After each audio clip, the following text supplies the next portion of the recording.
Hi, I'm Megan, host of Radio Free Saturday Morning, the eclectic music mix beacon of the Four Corners and worldwide. Tune in to discover new music and to revel in the more familiar with no rules on genre, form, or novelty.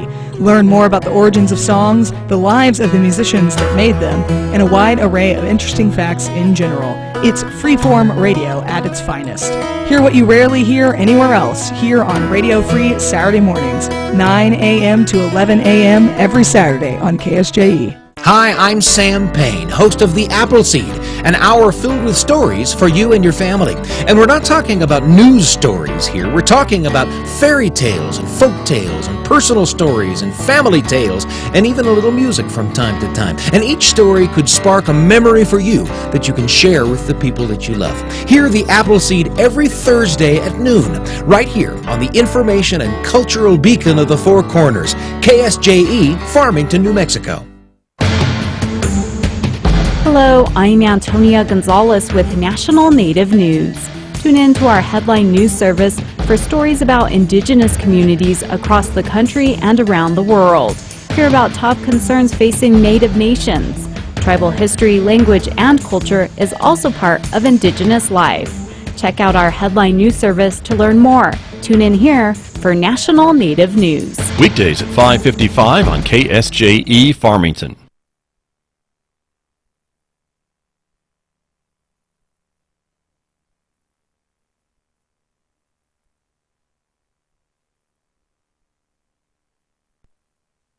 KSJE is supported by San Juan Regional Medical Center, here to meet your urgent and emergent medical needs, whether they are COVID-19 related or not.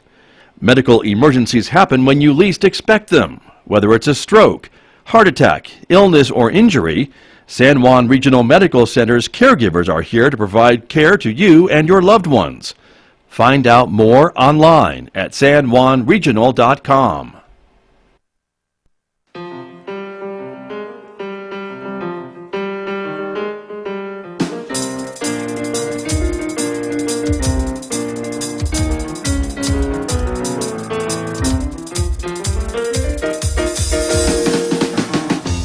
Twelve minutes past 8 o'clock. It is Thursday morning, January 21st, 2021. Good morning, everybody. I'm Scott Michlin, and thank you for tuning in to KSJE 90.9 FM over the air here in San Juan County.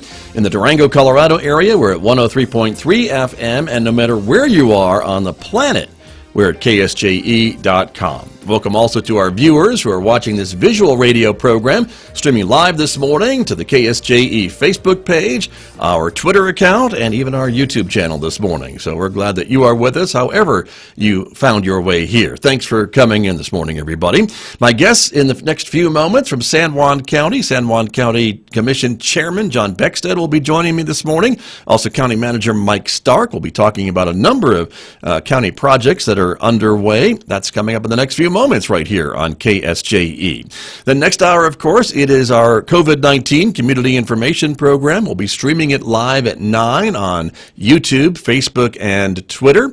You can hear it later on the radio this afternoon at 5:06 p.m. Megan Cullip will be here with me, my trusty co-host. And this morning we'll be speaking with Dr. Erin Philpott from San Juan Regional Medical Center, getting some new information from her about the vaccines that are rolling out and also about this virus and some of the different forms of the virus that we're hearing about, some of which have made their way to New Mexico. So we'll hear more about that later on next hour online on KSJE.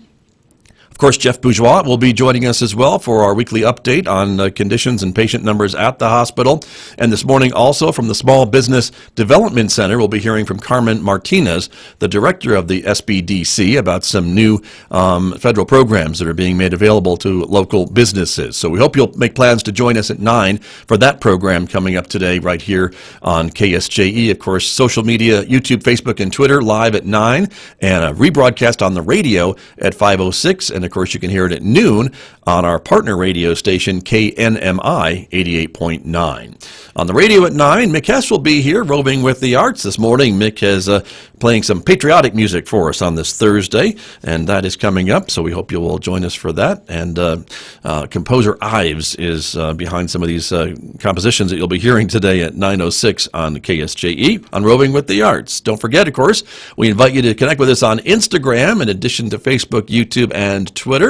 And let's talk about the weather this morning. We have some frozen fog in the air outside, 19 degrees at our studios here at San Juan College. We're expecting a partly cloudy day today, maybe some more flurries in the air, although we didn't see much yesterday. But today's high, 47 in Farmington, down to 24 overnight. Maybe a chance of some rain showers tomorrow with a high of 49 on Friday. 47 with more chances for a frozen mix of rain or snow on Saturday. Colder with a chance of snow showers on Sunday and a high of 39. Same thing for Monday and on into Tuesday, Wednesday with another chance of snow showers in the forecast and highs right around in the 30s.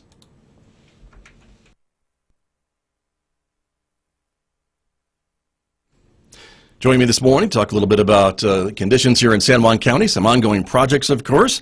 San Juan County Manager Mike Stark is here in the studio. Good morning. Good morning, Scott. Happy New Year to you. Happy New Year to you. Good to see you and have you here as well. Also joining us here in the studio, the new chairman of the San Juan County Commission, John Beckstead, is here. Chairman Beckstead, good morning to you. Good morning, Scott. Good to have you here as well. Thank you for coming in. And let's get started by talking a little bit about how the new year is shaping up. And, of course, the state legislature just started this week, a couple days ago, on Tuesday.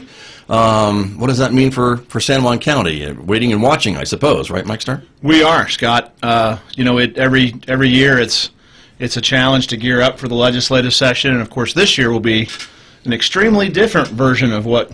You're not driving back and forth to Santa Fe, I suppose. We are not driving back and forth to Santa Fe. That part is nice. Yeah. Obviously, with the snow we January. had on Tuesday, would have been made for difficult travel conditions. But right. But it's being a virtual setting or semi-virtual setting. I think they're calling it a hybrid setting. That is going to be somewhat challenging in terms of making sure that our voice is heard, because we don't have that opportunity to be at the Roundhouse, to have that direct contact with our legislators. And oftentimes it's not just our legislators here locally; it's legislators from other parts of the state that we need to be in contact with. So, yeah, this session will certainly be different. The Roundhouse are only allowing attendance from legislators, their staff, and a small number of media members. And so we'll have to see how virtually, certainly during committee meetings, are we going to be able to provide the type of input that we've been accustomed to in the past. Right, interesting. And of course, that is the idea that some of these things would be open virtually, and so folks, the public even, could be watching, hearing, monitoring what's going on at some of these meetings. Yes, and in the past, the legislative session and legislature has been good about webcasting committee meetings and the sessions of the House and the Senate. But the committee meeting part will be the most difficult part of making sure that folks can be heard. Citizens, advocacy groups, lobbyists, all the different folks that are part of a legislative session, helping to provide good input, and in some cases helping to educate folks on the issues. Right, and some of those committee meetings have been open, and some maybe have been not so open, which has been a cause of some discussion in the past. Correct. And so that's what you're talking about. Yep. Chairman Beckstead, let me bring you into the conversation too a little bit. Is there anything that you're watching in Santa Fe, some of the legislation that certainly would benefit San Juan County, we would hope? Well, so there are a few different things that we're watching. The governor is proposing it's a $7.3 billion budget this year. It is down from last year. There are a few different things that we're looking at. Obviously, they're looking at readdressing or looking at the Energy Transition Act, and that was that major piece of legislation that was passed, right, to kind of help with the P&M's exit of this from the San Juan generating station, and actually had some money for economic development for this area and things along that line, just to remind our listeners of what we're talking about. Yeah, absolutely, and you know, that piece of legislation was crucial to San Juan County in the ways that it has affected us, and the opportunity to revisit it and perhaps implement some of the things that our local senators and representatives have been saying all along should have been in there. I think they're going to be looking at some of those issues, realizing that there were some problems with it and that it may have been rushed just a little bit. I'm shocked to hear you say that legislation may have been rushed through in Santa Fe. Can you be specific as to a couple of the things that you think need to be tweaked a little bit or changed in that act? Or Mike Stark, do you have Sure. some thoughts about that? Yeah, no, I think so. I it was interesting. Obviously, the makeup of the House and the Senate they're democratically controlled. 45 to 25 advantage in the House and 27 to 15 advantage in the Senate, and of course then the governor is a Democrat as well. So they have all Full three. control, that party. Full control of the session. And so knowing that Enchant Energy may need a couple of tweaks to give them the opportunity to get to the finish line on their project, it would be helpful to have the Energy Transition Act opened up. That wasn't going to happen unless there was a call from the Democratic side wanting to do that. And they want to do that on the Democrat side because they're seeing that, as Chairman Beckstead mentioned, the bill was rushed, and what they didn't and couldn't possibly envision in an 82-page bill that was passed in a fairly quick time frame, one of the provisions in there that it allows P&M to capture 100% of their costs whenever a plant closes. Well, everybody assumed that would be coal-fired plants. Well, P&M's interpretation of that is it's coal-fired plants, it's natural gas plants, it's nuclear plants, which they have a nuclear interest in Palo Verde, in Arizona. And all of those costs can be passed on directly to the ratepayers without any oversight from the PRC. And so that's what's causing, in the minds of many legislators, the need to revisit that provision quickly. And then once the bill is opened, hopefully some minor tweaks that are advantageous to Enchant, give them the opportunity. By no means give them the absolute ticket for success, but it would certainly help them along their way, and they've made great progress to date. So we're hopeful to see them end up becoming and continuing operations of San Juan Generating Station. Is there some concerns, though, that by maybe going back into this act that's been passed, then changing it, it could get changed for the worse and not the better? There is always that potential. And we could talk about a couple of the solar projects that we're going to receive the benefit from on here. Right. The commission took action on Tuesday, or at least took action on one and heard a presentation on the other. All right, we'll do that. So we should talk about that because Right. those were components of that bill that ultimately have made it through the Public Regulation Commission, and 430 megawatts of power now needs to be located in San Juan County in the Central Consolidated School District, and that's what both of those projects do. Right, and that was in that legislation, in that the Energy Transition Act. Is there any other legislation that you're watching that would impact San Juan County? Well, the one that's of most importance to us, and it's actually of utmost importance to the state at large, and I say our professional organizations, New Mexico counties, there are 33 counties in the state. We're represented by that collective or organization, and then the New Mexico Municipal League. But the House Bill 4, the New Mexico Civil Rights Act, is actually a piece of legislation that really could cause problems for all of the governmental entities that today either purchase their insurance through the pool, or in our case, we're not part of the insurance pools associated with those two entities I previously mentioned. We actually independently procure our insurance, but that act could potentially cause uninsurability for agencies or dramatically increase premiums because it causes a new state cause of action to file civil rights claims here within the state court system. To date, those cases have been heard in federal court, and the standard for moving those cases through is a much higher standard and burden. Federal courts are a much more stringent body, and what it could lead to, because of some of the provisions in the bill, is basically there are no caps that would be put on judgments for some of these civil rights claims. Some of these would be, I mean, today can follow through with claims through the New Mexico tort law, but that's capped at $1,050,000, and the plaintiffs' attorneys are really the ones who are pushing this bill and want to see this ultimately get to the finish line. This is actually a bill that was introduced during the special session this summer, and they thought that it would just kind of run through. And we're glad it didn't. Ultimately, it was determined this was too hasty. Let's have a Civil Rights Commission review what this could potentially mean to local entities, specifically law enforcement. I mean, the goal was to try to offset and deal with some of the concerns that came out of the George Floyd incident, and obviously want to make sure that those types of law enforcement abuses are rightfully punished. But in this case, we're trying to really create a pretty lucrative pool of funding for plaintiffs' attorneys that would pursue these cases through the state court system versus the federal court system. And ultimately, some of these judgments that could arise where the burden of proof associated with seeing success, it's not just what this bill is indicating, essentially have to meet a burden of negligence, where in the federal court it has to be deliberate indifference. It has to shock the conscience.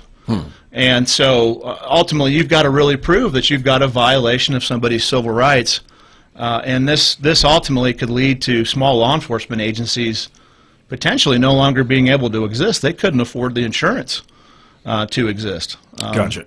And so it's a dramatic piece of legislation that's really caught the eye of any public entity, because this is the other thing.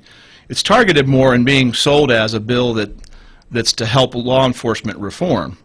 But the reality is it actually captures all forms of government, if you read the bill, all the way from a county commissioner, a county manager, higher ed, public schools, teachers, potentially, would now fall into this category, and it just creates a pathway, in our opinion, that's really just it's more of the plaintiff's attorney's Bill of Rights than it is anything else, and so that's our concern. Well-intentioned, but maybe off the mark a little bit. And potentially very expensive, That's what you said. and costly to government entities. Right. Commissioner And Beckstead? the increased personal liability to, like, our sheriff's deputies. You know, I think the bill said that if they failed to activate their body-worn camera, that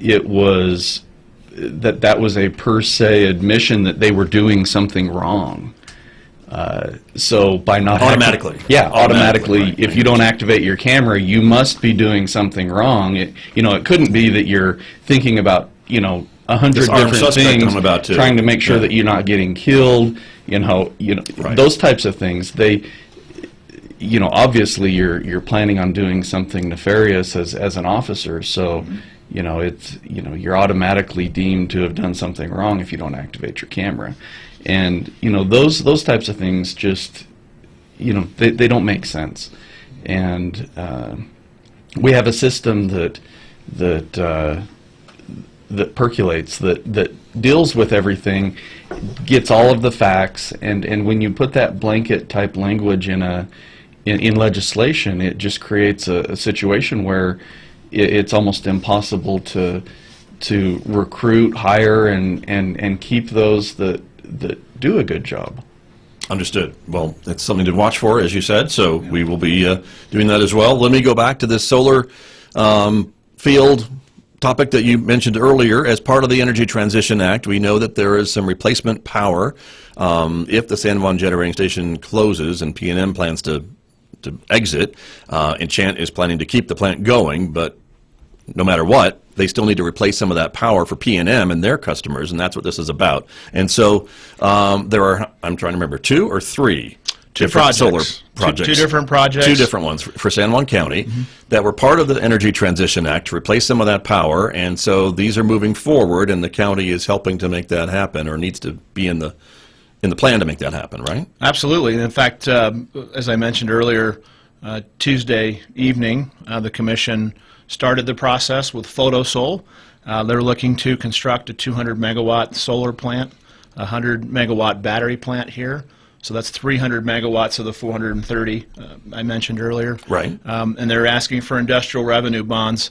And the unique piece to this, because of the Energy Transition Act, normally when we have projects of this size and scope, there's usually some form of property tax abatement that's requested by the developer, and that's an incentive to get them to locate their project here. Well, their project has to be located here per the Energy Transition Act.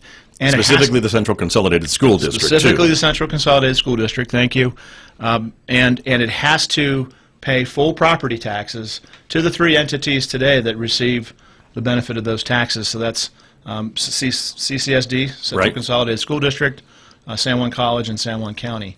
And so that project ultimately is going to lead to $450 million of capital investment in our county.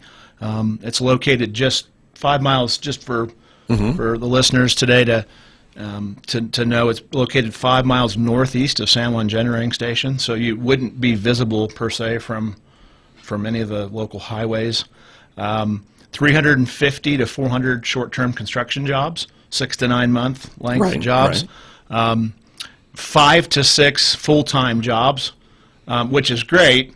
Anytime we can add a job to the economy, that's a good thing. But the concern is, of course, it doesn't replace the other jobs that could be going away from the mine or the plant. Correct. The coal-fired plant. Correct. But that is this renewable energy. That's what happens. There really isn't a one-to-one job replacement.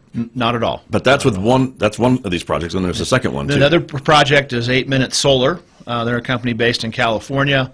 They would be looking to construct a 100 megawatt solar plant with a 30 megawatt battery storage component. $140 million of capital investment into the county. It would be located just north of Riverview Golf Course on 2 pieces of state trust land. Two large parcels, I should say, of state trust land. 175 to 350 short-term construction jobs, and they would ultimately, upon completion, and they're up and running, create 4 full-time positions.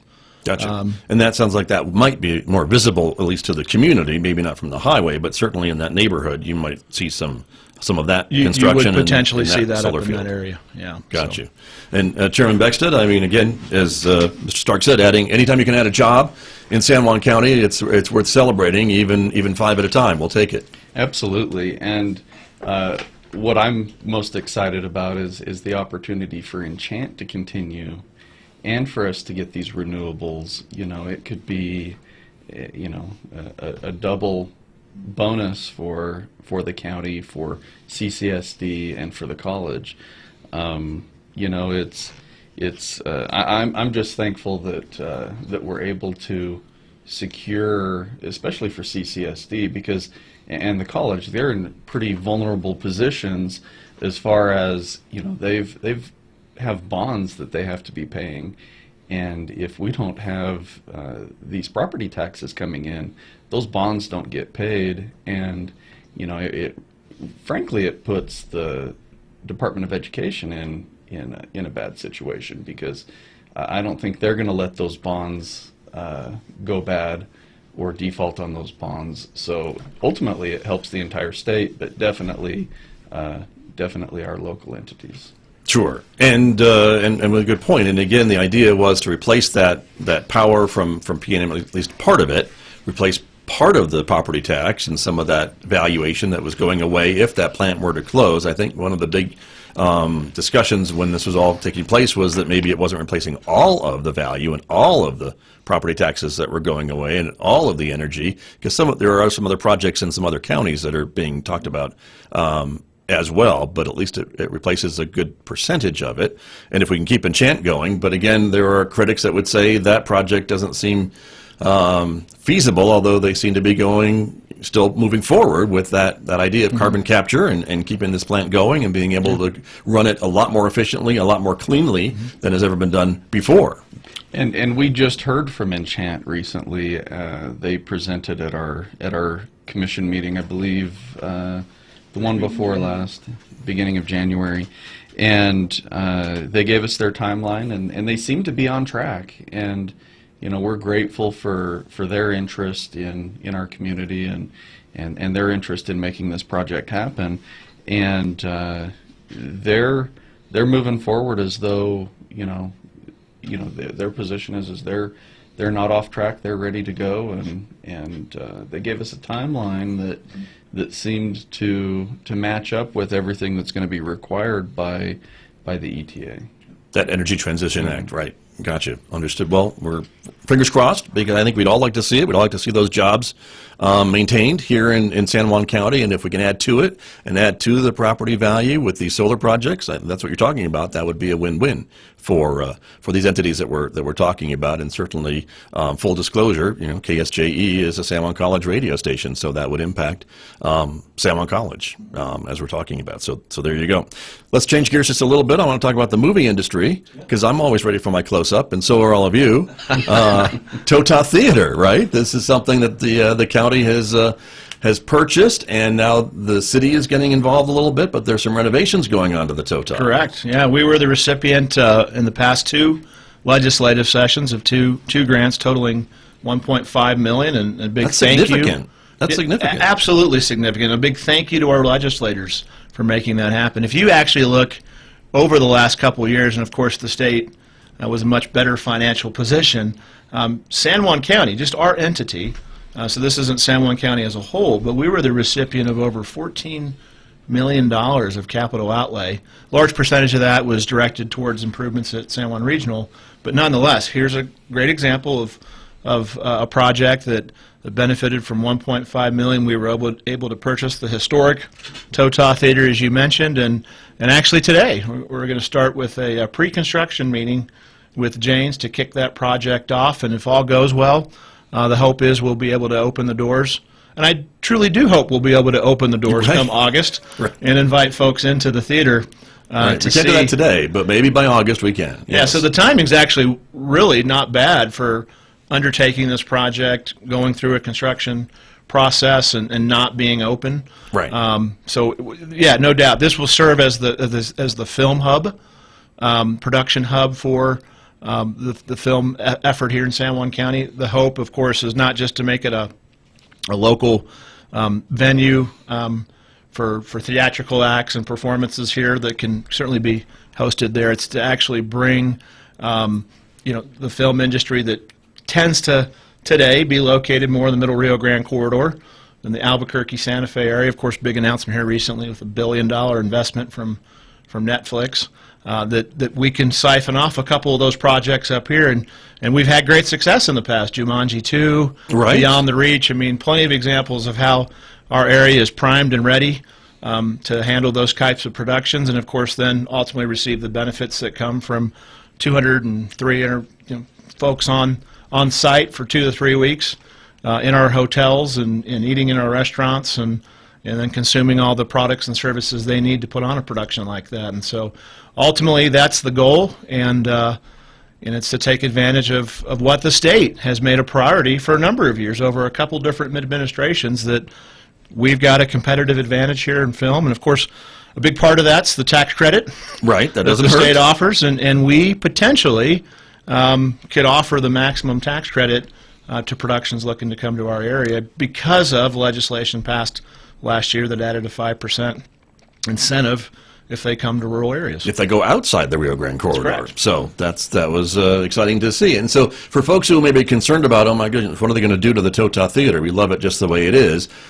You're renovating it, not necessarily changing. It's still going to be a theater, but there's some office space and some other things that are part of the renovations, probably some ADA and some other safety renovations that I think are part of this construction that you're talking about. Is that kind of what you're thinking of for the Tota? That's absolutely right. We're going to maintain the historic nature of the facility, but upgrade it to make sure it's ADA compliant.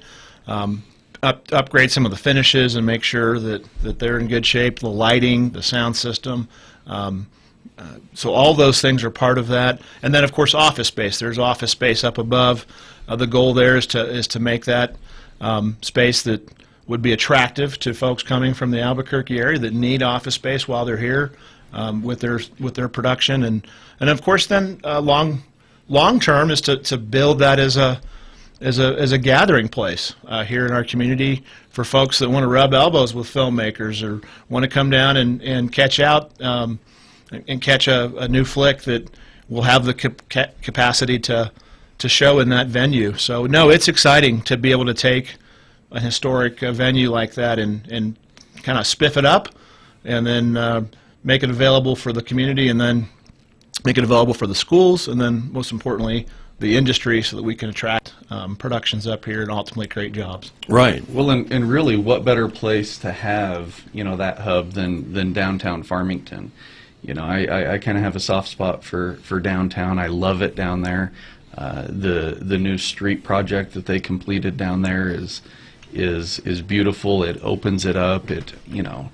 Can't now say, you can have some red carpet events out in front of that theater when the time comes. So absolutely. there you go. And the possibilities are really limitless with that facility in the downtown. And can't say enough with how great it looks down there now that all those projects are completed or close to completed. Right. It's exciting to see. It is, and I should mention we're doing this in partnership with the city of Farmington. They're contributing to the improvements.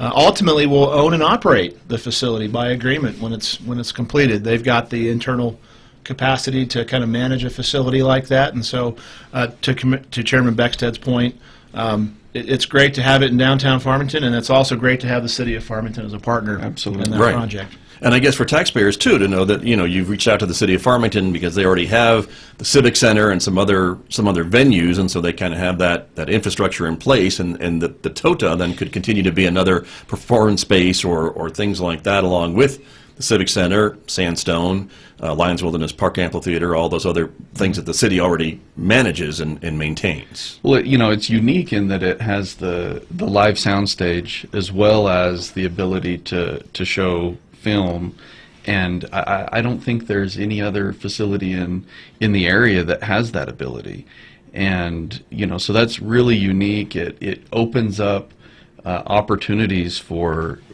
everyone. Sure. And it's one of those projects that it's exciting in that it's not focused singularly on one thing.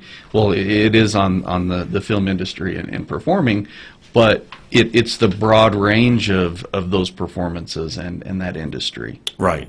Well, it's a great addition, as you said, to downtown. I think to the San Juan County entertainment venues and things along that line too. And part of that grant, Mike Starr, correct me if I'm wrong, was also to kind of have a backlot or is that the right term? Correct, backlot. Backlot Yes, for absolutely. film productions and things like that. And so some of this money that you've talked about that we San Juan County receive from the state is going to identify and develop some of that kind of outside maybe the city limits, certainly within the county, to attract some of these filmmakers as well who want to film in the open, wild Northwest New Mexico scenery, right? Correct. No, and that's exactly going to be the end game. We need to work through a substantial part of the construction process, make sure that we've got funding kind of fully committed to that project to make sure it's completed in full, and then the remaining dollars from that we anticipate being in the $350,000 range if all goes well during construction.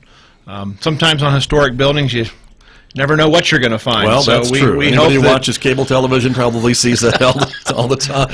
but all goes well. We would then, we've already hired an architect to help us with the backlot design. Don Gray, he was formerly the locations director for the New Mexico Film Office, so he knows what production companies are looking for when it comes to backlot space, and so we've got the right person there helping us with that. We just need to make sure we've got a reasonable budget for him to work with, and so we've got conceptual design. Haven't kind of up in between.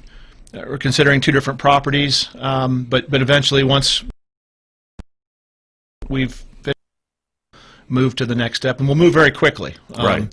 Because Good. we've already put a lot of that in place in terms of having the architect evaluate sites and evaluate conceptual designs. Very good. Well, it's exciting, and again, congratulations, and thanks to the state and the delegation to get that money that makes all this possible.